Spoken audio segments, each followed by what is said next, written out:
Rainy Pori. And the Fat Old Geek, or Fog if you prefer. And Rainy for short. Now, we know we promised you our next video was going to be Penny Dreadful. However, we've been having some issues with getting it under an hour. And while we have gotten it down to 53 minutes, we figured that was still a little bit of a long of a run time to keep you guys engaged into it. So while we're working out the kinks on that video, we decided to put together just something quick for you guys, and we've decided on geek music.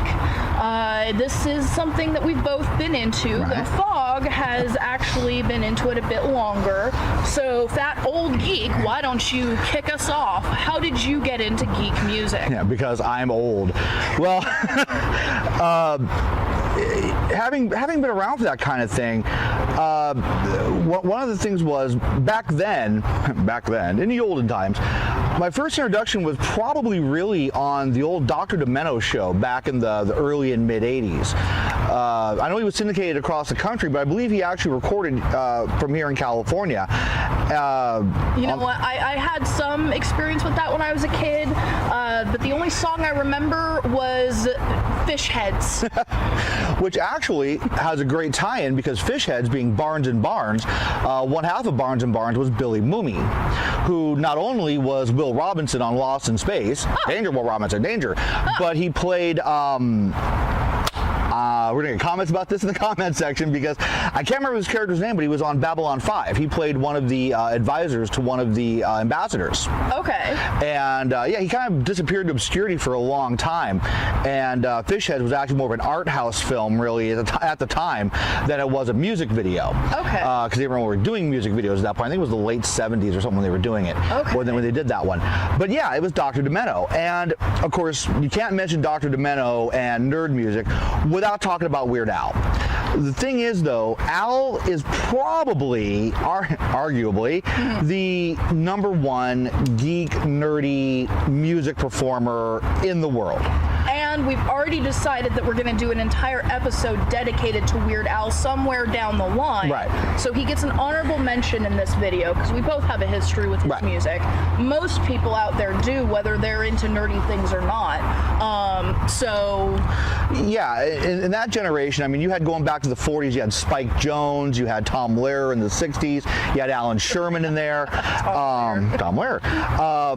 And you know, through the breakout of that and through Al, you know, being on David Letterman and all this other stuff, back then they called it comedy music or novelty music. Although novelty music tended to be more kind of parody and things like that, and silly sounds and sound effects, you know, bing, bing, bing, you know, weird stuff going on. Wasn't so much music made for you know, kind of geeky, nerdy kind of people as it was just sort of funny songs that, you know, anyone could kind of laugh to, usually, not often, but it happened. Yeah. Even like, or it was parodies of a style or whatever. And the Rapping Duke, you know, was obviously a parody of, you know, the burgeoning hip-hop genre at the time. But for me, not because that was like a separate thing. You know, you had your comedy music. You were a nerd if you listened to Dr. Demento or whatever. Nerds back in the time of Revenge of the Nerds. Yeah. But for me, two of the big breakouts, actually, being a teenage, if you can picture this, Hessian, metal, punk rock kind of guy that I was back then, and no, we're not going to post a picture. We are not. Aww. What happens in the yearbook stays in the yearbook. But they're so cute. Yes, they are. You have long hair. I have very long hair. But for me, a lot of it was like Iron Maiden, which normally when you think of Iron Maiden, you know, you don't think of like geek music until you hear a song like they did about Dune. You know, they start off, he is the king of all the lands and the kingdom of the sands of a time. So they actually worked Kawasas Haderach into a metal song.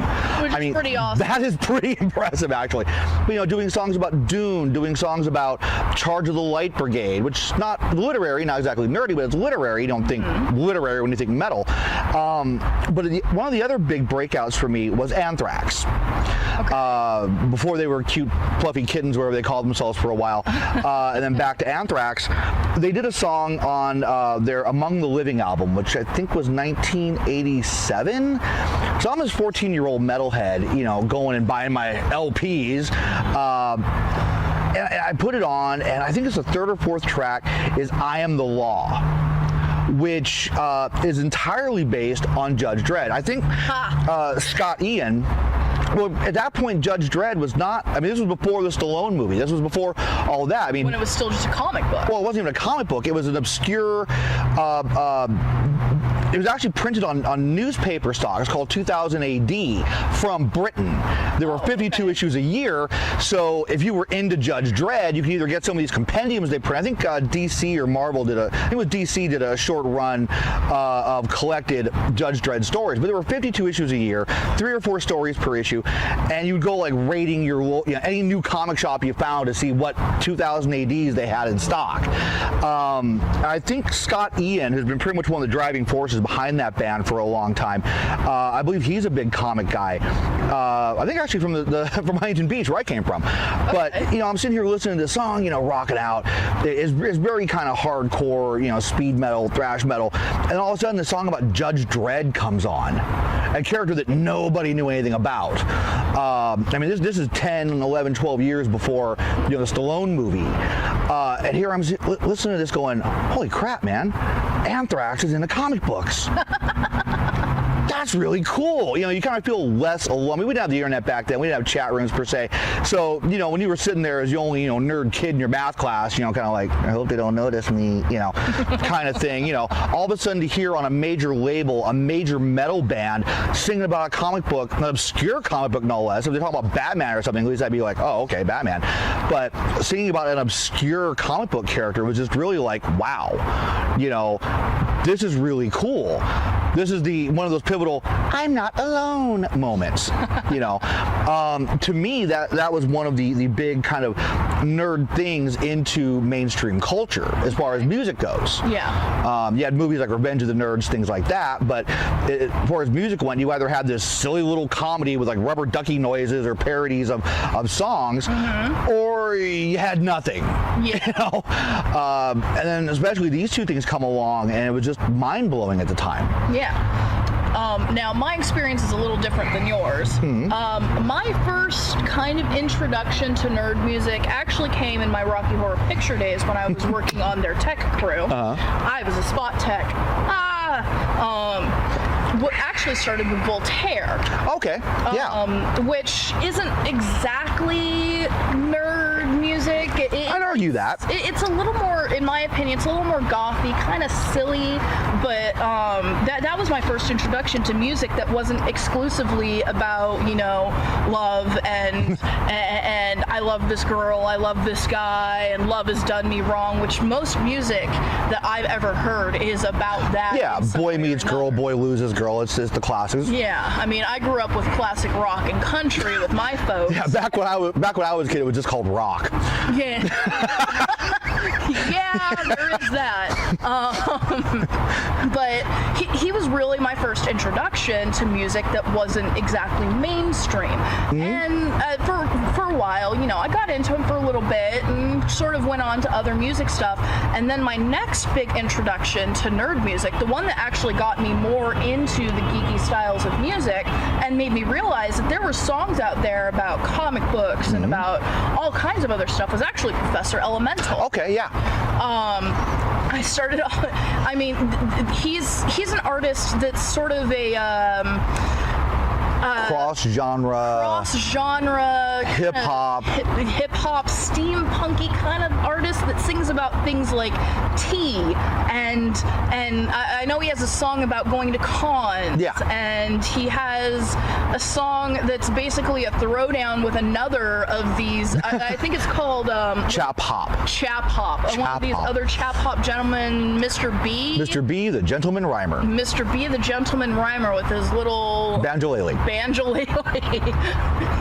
It's adorable. I love banjos and ukuleles, so combining the two together is just kind of cool. Best of both worlds. But so that was sort of my reintroduction into nerd music, and from there I kind of moved on to other bands like Kirby Crackle, who sing about comics. They have a really great song that's all about Green Lantern. Oh yeah. That was actually the first one I saw the video for, the animated video they had, and being a Green Lantern fan, I was like, wow, that's really cool. It's like a song about Green Lantern that doesn't involve Ryan Reynolds and how much that movie sucked. I didn't hate that movie. The movie was cute.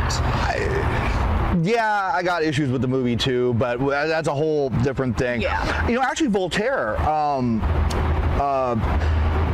Yeah, he's one of those guys. I mean, I actually discovered Voltaire through his comic books. I think it was the Oh My Goth comic that was at my local shop, and I was just like, wow, okay, and suddenly, I can't remember how, but heard that he did music, so I went and bought a couple of his tapes, I think, back in the early 90s. What's kind of cool, I mean, if you ever get a chance to check out his site, which I really recommend, he's been doing this for 20 years, and that he wasn't kind of a tie-in from anything else. He was just like, I want to write, I want to do whatever, I want to make music. Some of his music, though, I will argue, you say not expressly geeky. I mean, he has multiple songs about Star Trek. Okay. Well, I didn't actually know that. Yeah, he's got, I can't remember which albums they're on, but he's got like 4, I think, songs that are specifically Star Trek based, and other things like that. But the guy's been doing it for 20 years as kind of a standalone, geek artist and performer, which I think is actually really cool. He wasn't like, I had this hit parody song, I'm going to turn into this empire, like Al did. Obviously building on steps that are built by other people, but his stuff was wholly original. Yes. It didn't really, it kind of almost created a genre of its own. Yeah, there wasn't a lot of, I mean, it's the lighter side and usually the funnier side, mostly gothic. You're right. It is kind of very goth in a lot of the things. Ex-lovers, lovers. The Headless Waltz.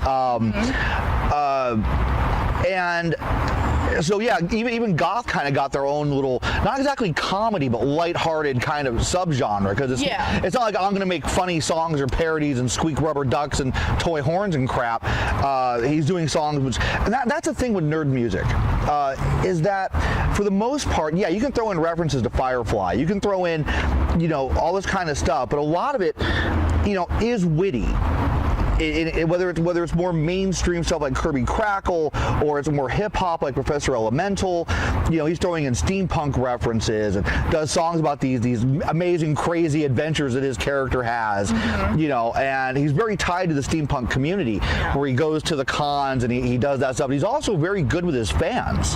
Yes. Especially a lot of the nerdcore and geek performers, they kind of know where they came from. Yeah. And they kind of know what fandom is about, what fandom is like. So usually they're pretty cool with their fans, because they know that they're like, that's the thing with technology. I mean, obviously we're on YouTube. We're just two people who used to drink coffee and bitch about work, and now here we are in magic YouTube land, which when I was a kid, it would maybe public access if you were lucky, but having access to all these things, you could be the next geek, you could be the next geek superstar. It needs to be its own reality show. Yeah, it would be a nice reality. Well, they had that whole King of the Geeks thing, but I don't know, that was kind of weird. But we're getting off the music. Yeah, we're wandering. Sorry.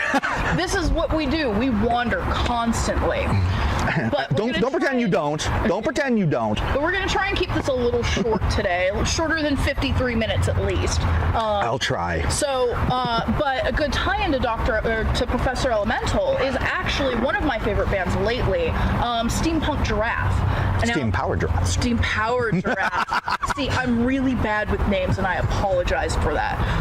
Now, Steam-powered Giraffe, if you haven't had a chance to look at them, you should totally go and YouTube them. My favorite song from them is actually Brass Goggles. Now, Steam-powered Giraffe, I believe, started off with basically a street performing band. Yeah, they were buskers. Here in Southern California, and they'd dress up pretty much like automatons, which are sort of Victorian steampunk era animatronics, and they've got incredible makeup, and they've got the whole stilted movement thing down. It's perfect. Evil Chuck E. Cheese. Evil Chuck E. Cheese. Or Chuck E. Cheese for grown-ups. Okay, I don't want to put down what they do, because they're actually very incredible at what they do. Yes. It's really neat to see them, and also to see the arc that they've kind of done. You can go back and find old performances from 10, 15 years ago. Yeah. I think they were local. I think they were from Venice or Santa Monica or something, or somewhere. Yeah, because they've got them performing actually at the zoo in San Diego. No, I think it was LA Zoo or something. Was it LA Zoo? Or Griffith Park or wherever it was. Something like that. And they're out there. Videos of early performances where they're basically doing it on the street. Yeah, put the hat out in front of them, and drop some change in, and see the arc of where they took it, and how how well they did it. That's definitely a big thing in their favor. Is something like that's kind of easy to cheese out on. And to sort of not take it as seriously as you could. Yeah. And they didn't. They keep getting better with every iteration of what they do. Yeah. And it's not like they just released something, chucked it out there, okay, that's kind of what we got. They tour, I think, the world now. Yeah, they do actual shows in pretty big venues now. Yeah. I've never been able, I'm not much for going out to different venues myself to actually see performances, but I missed one like a year and a half ago. I had tickets for it and everything, and I ended up getting sick right before it happened, so I couldn't go. I gave my tickets away to a friend of mine or something. But yeah, so Steam Powered Giraffe, go check them out. Brass goggles, they're awesome. But I'm going to segue a little bit here into another genre of nerd music, and you could argue that it's a little more folksy, but maybe not filk. We're not going to talk about. Okay. No. Ren Fair music. With my first introduction to them was actually with the Poxy Boggers. I caught a show of theirs up at Southern Fair here in California, and they were awesome. They sing songs that some traditional folky songs from sort of the era that the Ren Fair is set in. Most of it's about drinking to excess. And fornication. Fornicating while drunk.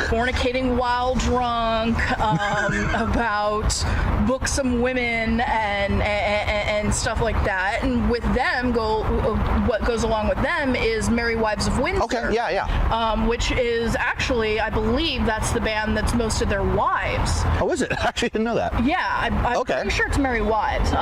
Most of their wives are in that band. Oh. And these bands are, at any point in time, sometimes they perform with 5 members, sometimes they perform with 20. Yeah. And there's constantly people moving in and out of the circles. And then from there, Dread Crew of Oddwood. Yeah. Which is more of a pirate-themed kind of Ren Fair band. And they sing a lot about being drunk and stumbling around and being pirates and stuff like that.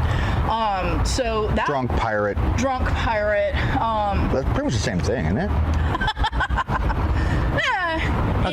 In the modern Where has all the rum gone? Yeah. Sorry. But yeah, so that. Now we're going to get shut down for that, by the way. I'm sure they won't get too angry at us for that. But yeah, so that has been not really a more recent influence, because I've been doing fair for probably about 10 years or so. I'm old as well, just not as old as he is. But I mostly go for just to dress up and interact with this environment, and the music in the whole scene is just amazing. Oh yeah. Fairs. From classic. By the way, I didn't mean to make fun of folk singers. They do get a very bad rap. There's actually, there's a lot of very, very dedicated and very talented performers in that community. And like a fair, you're going to run into a lot of them. I know wherever you are, there's a local fair, whether you've ever been or not. But you go there, and there's people doing, traditional music. There's people doing, the boggers aren't exactly traditional. They do play instruments and whatnot, and sea shanty-ish kind of things, but they're not doing like ye old classic, the Primrose Path and whatever, Green Sleeves and whatever those other things are.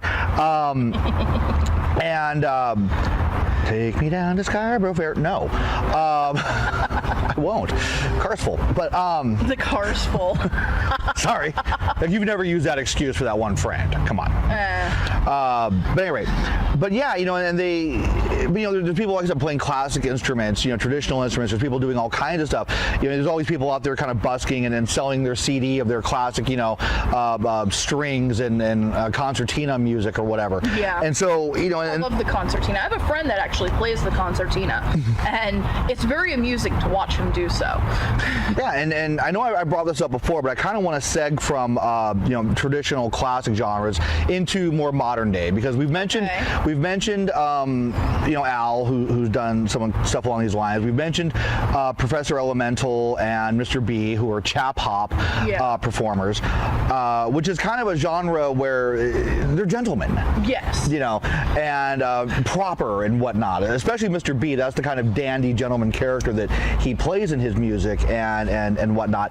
But that's actually a very small kind of part of, I'm sure most of you know, some of you know, and if you don't, go check into it, what's called nerdcore.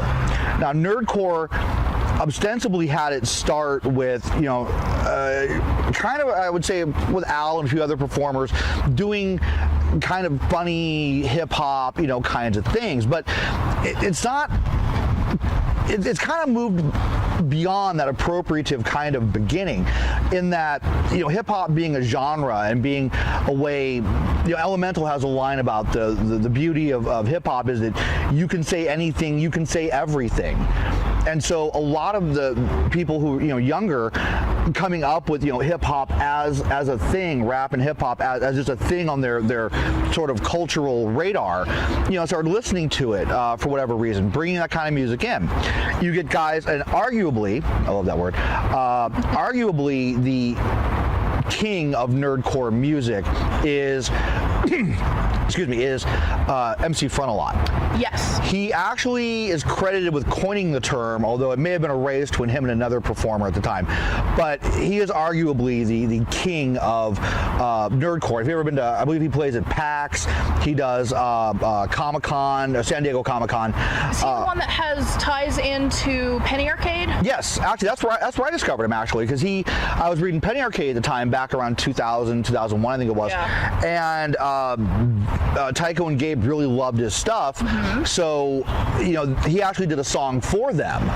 It's kind of the Penny Arcade theme song. I'm like, well, that's kind of cool. So I went, who's this guy? And I looked him up and discovered this whole, on Wikipedia or wherever it was, nerdcore, and this big list of nerdcore performers, some of whom are still around, some of whom aren't. And started kind of getting into this. I'm like, wow, okay, this is stuff that, again, hip hop in general should be witty.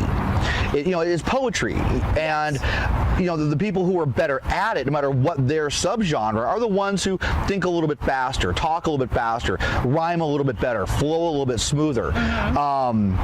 And it's the same, with nerd music. Yeah. While Frontalot doesn't get into like very specifics of stuff, like he doesn't have like a Spider-Man song. He does have songs about going to cons. He does have songs about video games. He does have songs about technology. He actually has an entire album that was done based on nursery rhymes. Oh, cool. Which is actually, where they revision Goldilocks, not as a little girl going out looking for food, but as a monster that like bear parents tell their cubs about to get them to remember to close the doors or she'll sneak in and eat you up kind of thing, and break all your furniture. That's absolutely brilliant. Another one's based on more traditional kinds of traditional songs based on the traditional nursery rhymes. Yeah. And through him and hearing that, whether people were inspired by Front or just inspired to do music, like I said, geeks are passionate about our fandoms, about things that we love. Yeah. So when you're musically inclined, whether it be pop or metal or hip hop or symphonies, I can't wait for the first Geek symphony. Mario Brothers, whatever.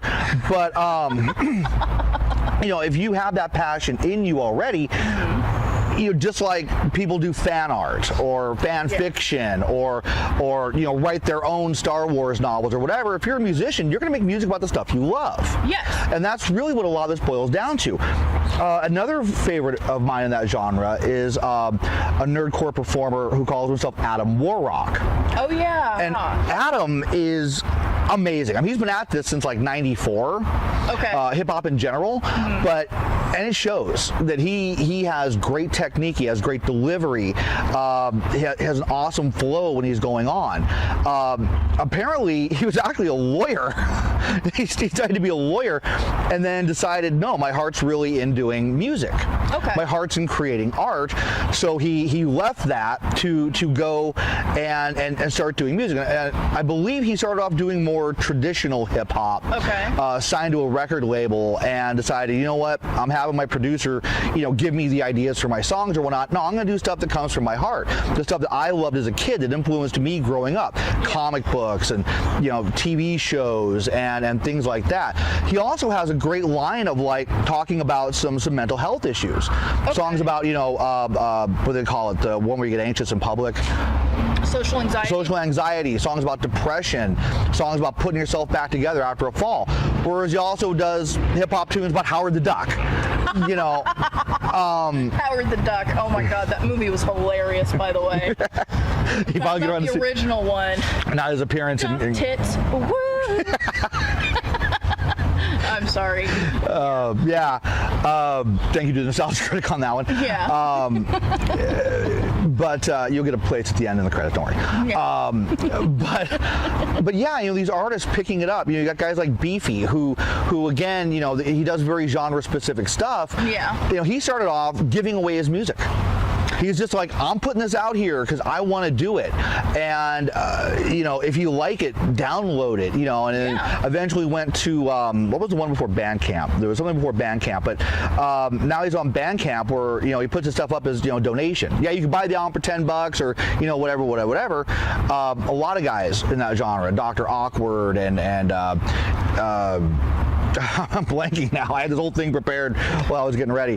But again, it comes down to, the passion for what you love. Exactly. If you're a huge Trekkie or you're a huge there's even people who do Ren Fair stuff.